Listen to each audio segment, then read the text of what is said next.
Hi everyone. Um, my daughter got me up at 4 a.m. in the morning because she had a nightmare. So I was thinking that we might just make something kind of low key today, and I'd show you a sketchbook. So I'm going to change the view and we're going to do that. So from where I am right now, this is probably the best camera angle I can get. But I thought it would be a good place to look at this. This is a Piccadilly sketchbook. They're often available at Barnes & Noble, except those are usually the lined versions, and I'm not a lined paper person, really. I think they're about 100 pages thick, and I like the fact that it was cheap, and it's not all that fountain pen friendly, which I found a little bit annoying, but I applied gesso on a lot of the pages, and that took care of most of that problem.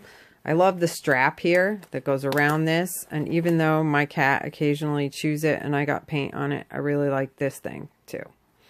So, that said, let's take a look at the book.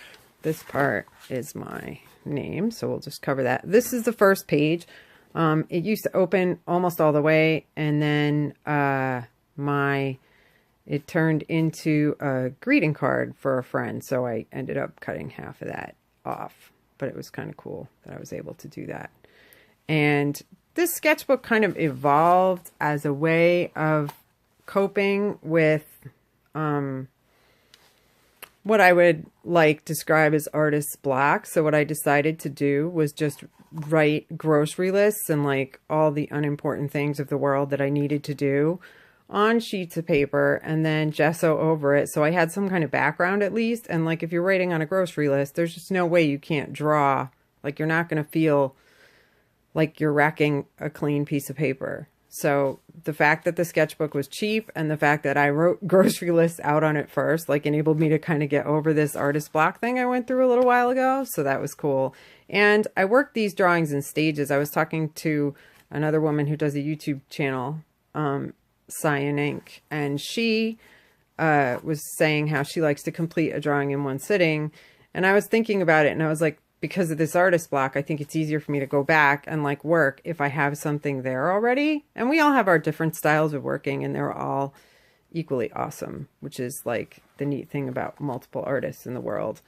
So I like this quote. It's difficult to think outside the box because thinking is the box. Sometimes we overthink things, and I am definitely guilty of that. So that's where that quote came from. And this guy is actually two guys or girls or things, whatever, giving each other a sort of fierce hug.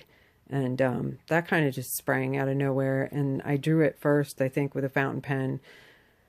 And then I painted it with a water brush, and then I added some acrylic to give it some more depth. And that's what you have there. It's also on a gessoed background. This is just kind of background I put down. I haven't done anything with it yet.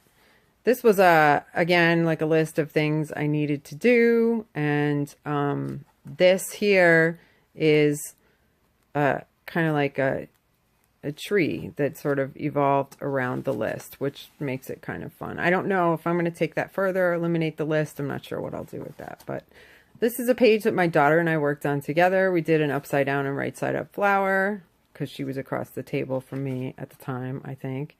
And this thing I thought might be turning into an upside down bird. I'm not sure. I might revisit that, or she might revisit it.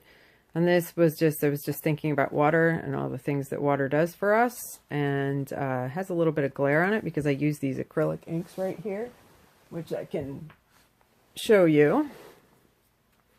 These things, you definitely would not want to use these in a fountain pen. These are specifically for brushes. So, and you have to make sure you wash your stuff out. So I used gold and silver acrylic inks on this, in addition to some watercolor, and I think 2 different fountain pens.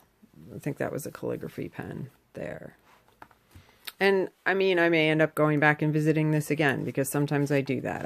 I've come back to that a few times. Now this is kind of sort of a desert sort of surrealistic kind of designy landscapey thing. And I think my daughter worked some on this page, and there again, I'm pretty sure this is covering up some kind of grocery list.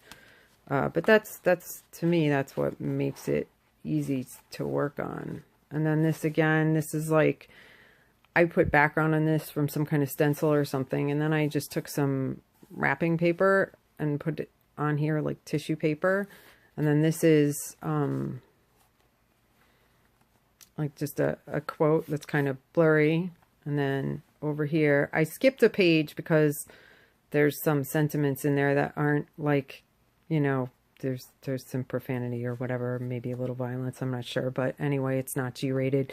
So I skipped the page. This is my daughter's, my daughter drew in this. Whenever I like, she's there or something and she has nothing to do and I have this sketchbook in my pocketbook, she will draw in it, and she does some amazing work. I love her stuff. I'm a fan of my own daughter's work. So I really like, I'm going to take this paper clip off so you can see this properly. I really love this lonely little house with this cool like orb in the sky. I'm not sure what it is, and these trees. It's just awesome. And then,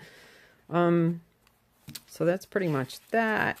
Let's see over here. This is just like a little landscape I did from my head. Like I wasn't looking at anything, just kind of sprouted up.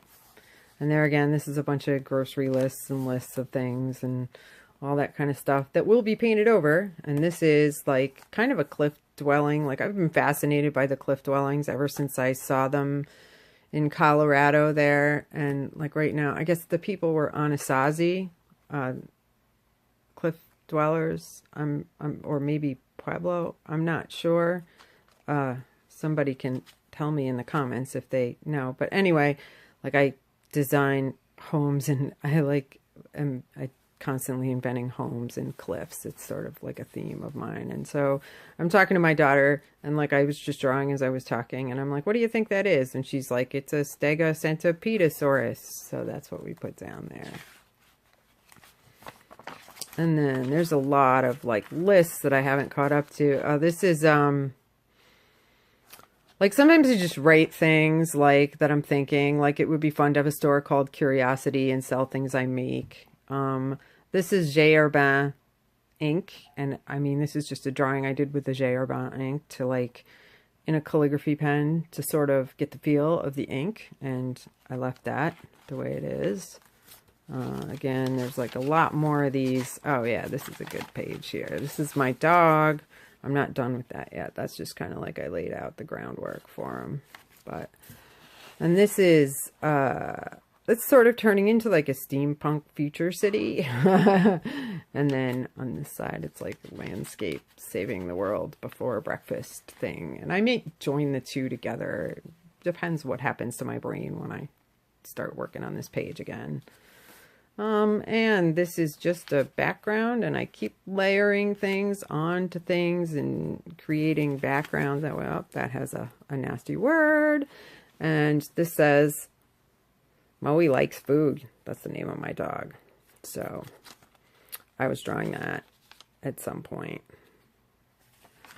And this is something that I like. It's a sentiment that I appreciate. Cultivate gratitude for simplicity. And this is just a background of stuff that I had to do. Wrote something down. It's like a design of something. But again, it'll turn into a background. And here again, I painted over this writing with gesso, and it's a background.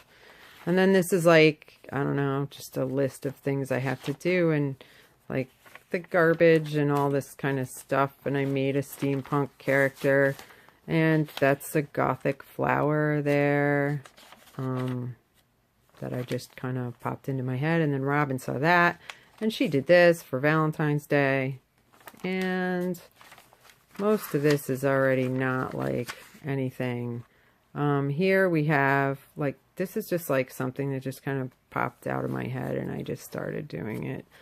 I really like working that way. This is all done with a Welsh permapoint, which is like a it's an antique, or actually vintage fountain pen. I think antique is over 100 years old, as I recall. But I believe that's the last drawing in the book. So I will leave you with it here for now.